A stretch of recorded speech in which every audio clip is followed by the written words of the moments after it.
Okay, so this is a 9-mark question with 3 marks for SPAG. To what extent do you agree with the statement that top-down approaches are more effective than bottom-up in editing the development gap? So firstly, I've thought, right, it's 9 markers, so I'm going to do 2 paragraphs and a conclusion. My first is probably going to be top-down, my second is going to be bottom-up, and then I'm going to kind of weigh up in my conclusion.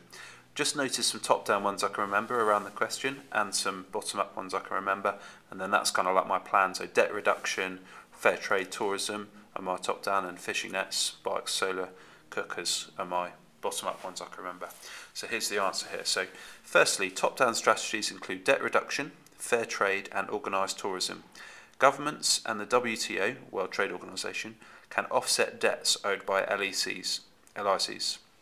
This allows them to spend money on things other than debt, like schools and hospitals, which can reduce the development gap by increasing literacy rate and life expectancy.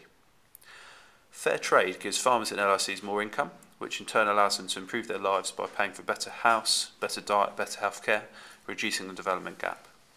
Safaris in Tanzania and beach tourism in Zanzibar brings money into the economy through tourist spending, which increases business profits and government income through corporation tax. These are each effective at increasing income. On the other hand, just moving this up, on the other hand, bottom-up strategies like charities giving out 50,000 fishing nets to communities in South Sudan during the 2011 famine, I should say,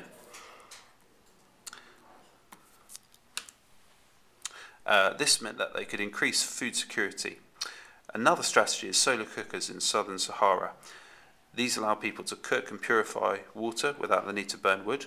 This can increase life expectancy, reducing the development gap. And overall, a combination of both seems to be the best approach, but bottom-up strategies are likely to have a more immediate, direct impact on people's lives in the short term. So a couple of things just to highlight then. So firstly, just going back to that, we've got a firstly, and we've got our first paragraph, and then we've got on the other hand, which has got a nice powerful phrase to use to introduce your second paragraph, kind of the opposing argument, and then we've got this conclusion at the end, and just try and get some case study facts in there as well. So for example, 50,000 fishing nets in South Sudan.